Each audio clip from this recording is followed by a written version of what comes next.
Saludos, mis estimados estudiantes. En esta oportunidad vamos a continuar con el análisis del transistor como un elemento semiconductor, y el circuito que vamos a estudiar es la polarización estabilizada en emisor. ¿En qué consiste? Como observamos, ahora se ha agregado este elemento, un resistor entre el emisor y la referencia. Sabemos bien que la referencia es 0 voltios. Esto es importante porque en este terminal del emisor, colector y la base, se generan corrientes que pueden ser influenciadas por perturbaciones eléctricas. Entonces, al agregar un resistor en el emisor, lo que provoca es que el circuito se mantenga estable ante las perturbaciones. Sabemos que el transistor lo podemos trabajar de dos maneras: como un amplificador o como un interruptor electrónico.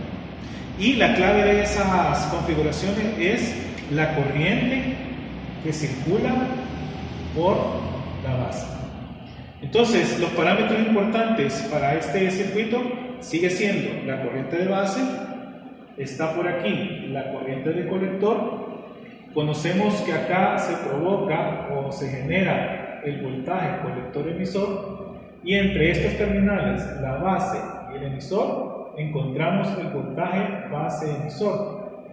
Como recordamos, el voltaje base-emisor es un potencial de un diodo que está polarizado en directa y que su potencial es de 0.7 voltios, ya que es un diodo de silicio. Ahora bien, en esta configuración siempre vamos a respetar las dos rutas o las dos mallas que posee este circuito. La primera ruta o la primera malla inicia desde la fuente, pasando por el resistor de base, pasando por la conexión base-emisor hasta la referencia. En este sentido, en el circuito podemos ver que se va a generar la caída de potencial en la resistencia de base, y también se va a generar la caída de potencial en el resistor de emisor. De igual forma, en la otra ruta, que va desde la fuente hasta la referencia, esta corriente o por esta malla se va a provocar una caída de potencial en el resistor de colector, y nuevamente se va a provocar una caída en el resistor de emisor. Obviamente se genera el voltaje colector-emisor. Para esta ocasión vamos a hacer el análisis de la ley de voltaje de Kirchhoff para ambas mallas o ambas rutas, y tenemos como referencia estas fórmulas. Habíamos dicho anteriormente de que la ganancia de un transistor, que es el factor de amplificación de su corriente, está generada o está determinada por la relación entre la corriente de colector y la corriente de base. La corriente de colector, que viene por acá, y la corriente de base, que está en esta situación.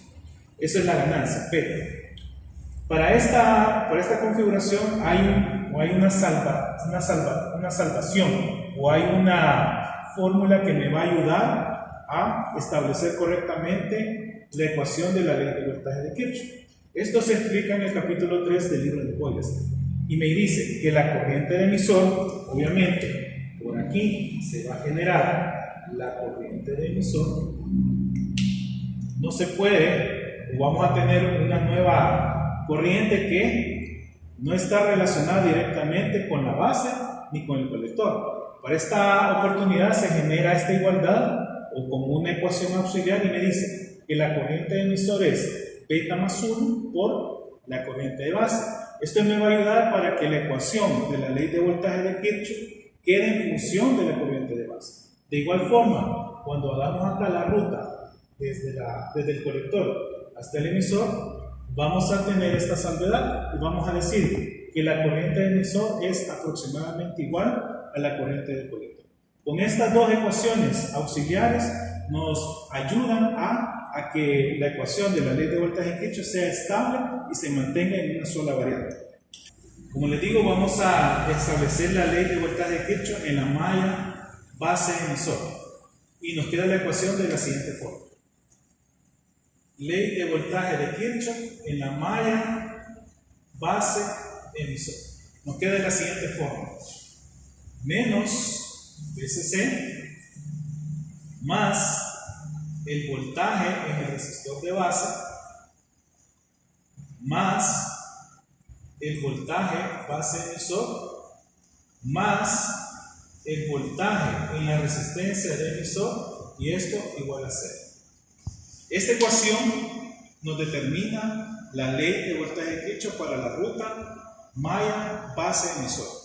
Ahora bien, sustituyendo VCC más, en vez de escribir el voltaje en la resistencia de base, voy a escribir corriente de base por resistencia de base más el voltaje base emisor, que ya sabemos que es 0.7 voltios, más la corriente de emisor por la resistencia de emisor. Como pueden observar, la ecuación me queda en función de la corriente de base y la corriente de emisor. En esta oportunidad voy a ocupar esta ecuación auxiliar para sustituir la corriente de emisor y me queda en función de la corriente de base. Seguimos. Por VCC más IB por RB más, voy a escribir para que todos estén pendientes, 2.7 voltios del diodo más, en vez de escribir Y, ¿qué voy a escribir? Beta más 1 por IB por RE, y esto es igual a 0. Observen que ahora toda la ecuación está en función de la corriente de base. De esta ecuación vamos a despejar la corriente de base y nos queda VCC menos los 0.7 voltios del voltaje base emisor entre RB más RE, factor de quién? Beta más 1. Y de esta forma, esta ecuación es la que me ayuda a encontrar la corriente de base. Como pueden observar, ahora en el denominador se ha agregado un factor RE beta más 1, lo cual nos ayuda a que la corriente de base sea lo suficientemente pequeña para que al momento de amplificar por la ganancia, la corriente del colector no se me haga muy grande. Es de recordar y es de poner claro de que la corriente de base siempre va a estar en el orden de los microamperios y la corriente de colector va a estar en el orden de los miliamperios. Esas son las unidades de la corriente para ambos parámetros. Por favor, tomar nota de esta ecuación. Voy a borrar, voy a ocupar ya quitada la ecuación anterior. Hoy vamos a analizar la ruta desde la fuente hasta la referencia, pasando por la resistencia del colector y la resistencia del emisor. Y voy a aplicar ley de voltaje de Kirchhoff en la malla colector emisor. Y nos queda de la siguiente manera: menos VCC más el voltaje en la resistencia del colector más el voltaje colector emisor más el voltaje en la resistencia del emisor, y esto igual a 0. Aquí observamos, tengo la ecuación de la ley de voltaje de Kirchhoff. Ahora vamos a sustituir menos VCC. Ahora, en vez de escribir voltaje en la resistencia del colector, voy a escribir corriente del colector por resistencia del colector más voltaje colector emisor más corriente de emisor por resistencia del emisor, y esto igual a 0. Como observamos, tenemos la ecuación en función de dos corrientes distintas. Para esta ocasión vamos a ocupar esta ecuación auxiliar en la que me dice que la corriente de emisor es aproximadamente igual a la corriente de colector, y sustituimos menos VCC más IC por RC más voltaje colector emisor más, en vez de escribir Y, voy a escribir IC por RE, y esto igual a 0. Ahora ya tengo la ecuación en función de la corriente de colector, y en esta ecuación voy a despejar el voltaje colector emisor. Me queda de la siguiente forma: VCC menos corriente de colector como factor común. ¿Factor de quién? De RC más RE. como podemos observar, aquí tengo ya la ecuación para encontrar el voltaje colector emisor, que es el otro parámetro eléctrico importante para el análisis del circuito. En este momento voy a nuevamente a reescribir para la siguiente. Ya nuevamente reescribiendo las ecuaciones, las dos ecuaciones que hemos encontrado a través de las mallas o de las rutas. Aquí tengo la ecuación para la corriente de base, que podemos decir que es VCC menos 0.7 del diodito entre los parámetros resistivos. Y para el voltaje colector emisor, aquí lo tenemos, que es la fuente menos el factor de la corriente por la suma resistiva de los resistores del colector y el emisor. Ahora bien, estos dos parámetros me sirven cuando el transistor está trabajando en la región activa.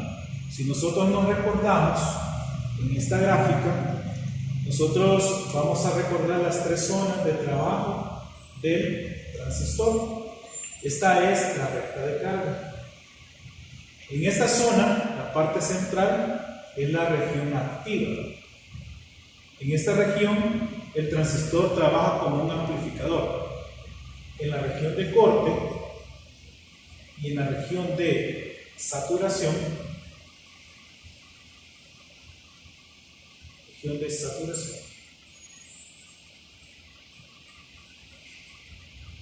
el transistor trabaja como un interruptor. La intercepción en el eje Y de la gráfica de la recta de carga se le llama corriente de saturación o la corriente de colector máximo. Y el intercepto en el eje X, en este caso en la gráfica, en este caso la intercepción se le llama VCC. Ya lo vamos a ver. VCC es el voltaje máximo que puede aparecer en el voltaje colector emisor.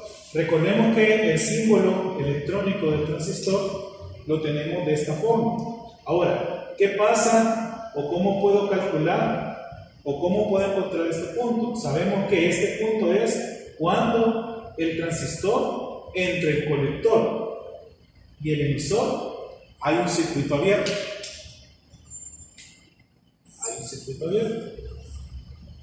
Cuando hay un circuito abierto, no circula la corriente y por lo tanto, entre los terminales de este interruptor, lo que vamos a encontrar es el voltaje de la fuente. Ahora bien, cuando este interruptor yo lo cierro, yo puedo simular de que el colector y el emisor están cortocircuitados y por lo tanto, lo que va a circular acá ya no es la corriente de colector normal, sino que es la corriente de colector máximo. Regresando aquí al circuito, puedo omitir o puedo decir que estoy uniendo el colector con el emisor. Y por lo tanto, si vuelvo a reescribir la ley de voltaje de Kirchhoff, me va a generar la corriente de saturación. Queda de la siguiente forma: menos VCC más la corriente de colector máxima, factor de quién. Solo me va a quedar la resistencia de colector más la resistencia del emisor y esto es igual a 0. Despejando la corriente de colector máxima, me va a quedar que es VCC entre la suma de la resistencia de colector con la resistencia de emisor. Ahora bien, esta corriente de colector máxima la puedo llamar también corriente de saturación. Así que si vuelvo a reescribir la ecuación, lo que me va a quedar acá es encontrado la corriente de saturación, que es la relación entre la fuente y la suma de los dos resistores. Por lo tanto, la intercepción en el eje Y se va a llamar corriente de saturación. Esta corriente es la que me va a determinar si el transistor está como un interruptor cerrado y cuando el transistor está como un interruptor abierto, se va a ir a la región de corte. De esta forma, mis amigos, hemos encontrado el tercer parámetro importante para nuestro circuito estabilizado por emisor. Y si nos recordamos con el circuito estabilizado o polarización fija, simplemente es quitar la resistencia del emisor, que no existe, y la corriente de saturación se va a encontrar entre la fuente y la resistencia de colector. De esta forma hemos establecido las características eléctricas básicas y los espero en el próximo video. Gracias.